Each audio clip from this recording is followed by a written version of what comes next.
Assalamualaikum warahmatullahi wabarakatuh. Kembali lagi kawan di Legenda Catur Dunia. Kita kembali lagi ke turnamen online Speed Chess Championship 2023 yang beberapa hari yang lalu sempat kita melewatkan partainya Alireza Firoza versus Dimitri Andrekin kawan, di mana Dimitri Andrekin dikalahkan oleh Alireza Firoza, ataupun partainya Nihal Sarin yang menang atas Alexis Sarana. Tadi malam gilirannya partai Fabiano Caruana versus Abdus Satrov.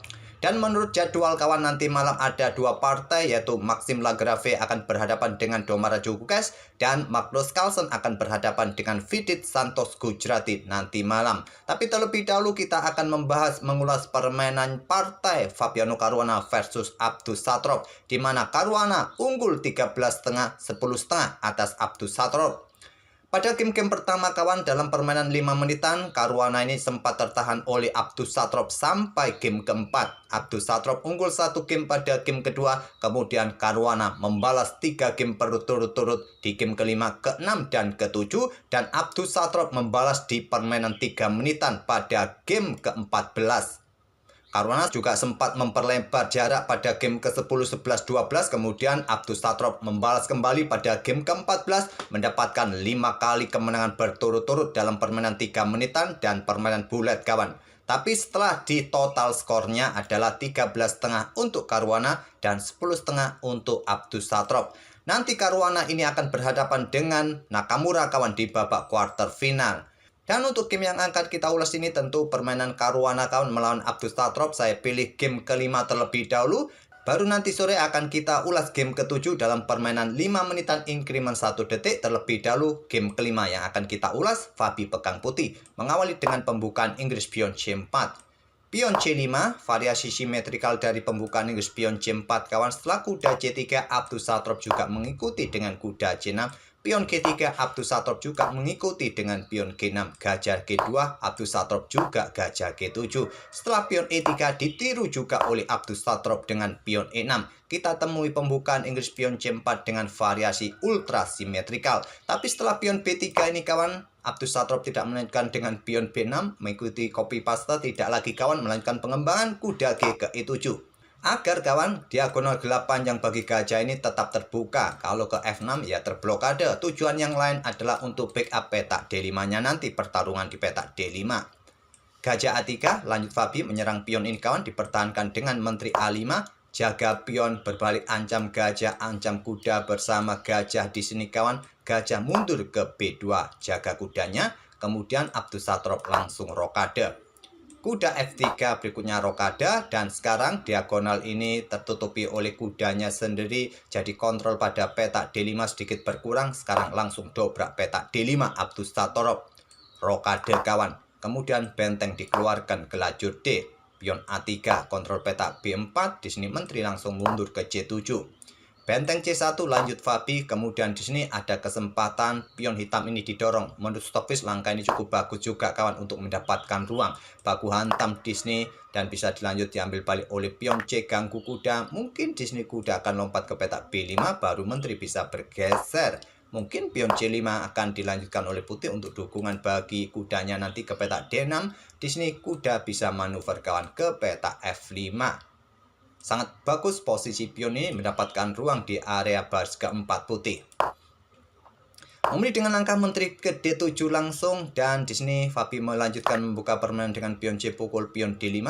Pion E ambil balik pion D5, kuda ke 4 serang pion ataupun buka tantangan gajah gelap.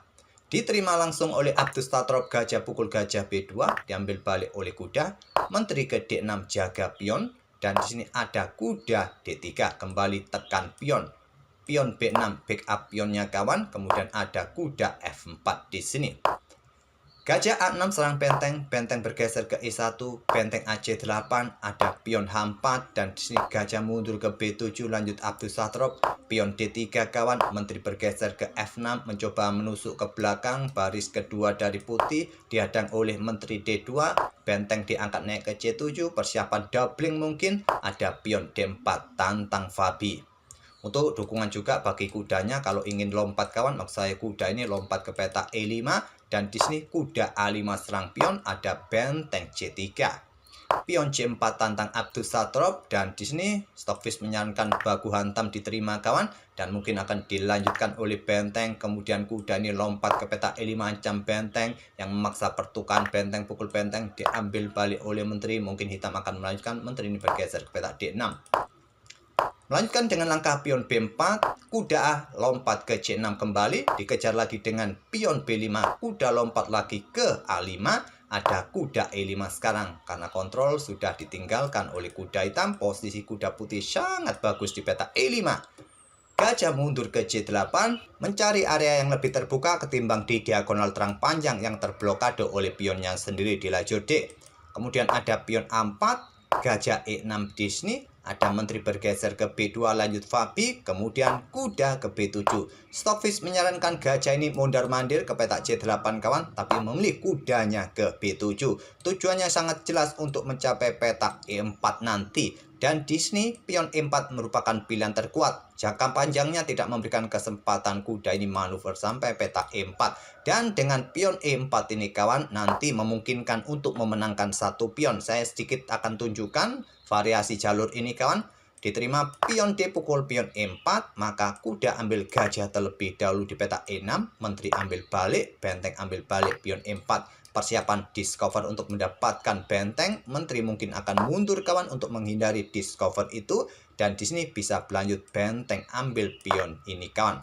Dan sementara unggul satu pion, mungkin baku hantam akan dilanjutkan oleh hitam, diambil balik oleh kuda. Dan sebaiknya kuda ini pindah kawan, mungkin ke petak F5. Kalau sampai ambil balik kuda di C4 ini, kuda di sini juga jatuh, posisi kuda ini juga bisa terancam kawan, diagonal ini juga terbuka, dan pion ini sementara akan aman seperti ini nantinya. Tidak akan ambil pion ini, kalau ambil pion di sini baku hantam, kuda jatuh. Kalau diambil menggunakan benteng pion ini kawan, maka ada skak di baris belakang memaksa raja ke petak gelap. Posisi benteng dalam posisi kenapin, benteng putih bisa ditarik mundur, di sini benteng hitam akan jatuh. Tapi di sini Fabi tidak memilih dengan pion E4, memilih menterinya naik ke petak B4 langsung. Kuda D6, ada pion A5. Benteng bergeser ke B7, coba backup pion ataupun nanti ambil balik pion untuk menekan pion yang di sini. Ada benteng A1. Dan di sini kawan Abdus Satrop sepertinya sudah kehilangan fokus kawan, dia meninggalkan kuda kawan. Bentengnya ditumpuk di lajur B, meninggalkan kuda. Tapi Fabi juga tidak melihatnya. Tidak ambil kuda gratis, memilih dengan langkah pion A pukul pion B6. Benteng ambil balik pion B6, dan di sini benteng C turun ke C1, dan kuda ambil pion B5. Lanjut Abdus Satrop. Sudah sangat jelas Abdus Satrop di sini unggul pion kawan, satu pion bebas di lajur A dan satu pion bebas di lajur C. Berlanjut menteri mundur ke D2, pion C3 yang didorong. Stockfish menyarankan pion A6 yang didorong. Menteri bergeser ke E2, baru sekarang pion A6. Kuda F ke D3, gajah F5, ingin melakukan pertukaran mungkin atau menantang pertukaran sesama gajah terang nanti kawan. Ada kuda ke C5, ancam pion Disney. Disney pilihan terkuat, menteri bergeser kawan ke petak D6. Untuk menghindari garbuan di sini kawan oleh salah satu kuda ini, garbu menteri, garbu benteng. Tapi memilih dengan benteng bergeser ke C8, sikat kuda ini kawan, berharap nanti diambil oleh pion, kuda di sini jatuh oleh menteri. Tapi ada pion G4 terlebih dahulu. Gajah mundur ke E6, dan di sini Fabi melewatkan salah satu kudanya lompat ke petak D7 kawan, memilih dengan pion G5. Kalau seperti ini tadi salah satu kuda ke petak D7 sikat ambil balik dan unggul kualitas perwira nanti di sini. Sepasang benteng melawan sepasang kuda, jelas putih dalam posisi unggul kualitas. Memilih dengan langkah pion G5 dan pilihan terkuat menteri ke F5 kawan, tapi tidak mau berada di petak terang. Bermain dengan menteri mundur ke G7, baru sekarang kuda ambil pion A6 terlebih dahulu atau benteng yang ambil tadi kawan. Dan di sini ada kuda ke F5, kuda kembali ke C5. Dan Abdus Satrop membuat langkah blunder pengorbanan kuda untuk mendapatkan beberapa pion putih kawan. Kuda ambil balik pion D4, ancam menteri, menteri bergerak ke E3. Untuk tetap menjaga kudanya Disney, ancam kuda hitam juga menjaga kudanya di petak J5 dari ancaman benteng. Dan juga sedang mengincar pion C3 ini kawan, Disney kuda ke F5 ancam menteri. Menteri ambil pion C3 tetap mengawal dua kudanya dari ancaman para perwira hitam. Abdussatrop ambil pion H4. Tapi setelah kuda ini sikat gajah E6 korbankan menteri kawan. Abdussatrop kehabisan waktu, kontrol waktunya jatuh kawan, dan juga posisinya benar-benar kolaps. Dengan pengorbanan menteri ini, idenya adalah untuk mendapatkan menteri hitam dan ancaman skakmat kalau menteri putih ini sampai diambil kawan. Benteng A8 skak, dan sudah tidak ada tempat lagi bagi raja. Kalau diblokade langsung dengan menteri, satu langkah skakmat. Tentu jika ingin memperpanjang, blokade terlebih dahulu dengan benteng B, benteng C, kemudian terakhir dengan menteri ke peta F8, skakmat juga kawan. Kalaupun di sini pengorbanan menteri tadi ditolak, tentu menteri hitam dalam posisi yang sulit, dia akan jatuh juga. Mungkin benteng digeser ke lajur F atau ke lajur B kawan. Menteri jatuh. Oke, itulah kawan salah satu permainan Caruana versus Abdussatrop di permainan 5 menitan pada game kelima. Kita nanti sore akan ulas game ketujuhnya sama kawan dengan permainan 5 menitan. Dan kita tunggu saja aksi Magnus Carlsen ataupun NVL nanti malam, besok baru bisa kita ulas. Oke, semoga permainan mereka berdua dengan ide pembukaan English Opening variasi ultra symmetrical bisa jadi bahan referensi kalian. Dan kita akan bertemu di video-video berikutnya. Terima kasih. Wassalamualaikum warahmatullahi wabarakatuh.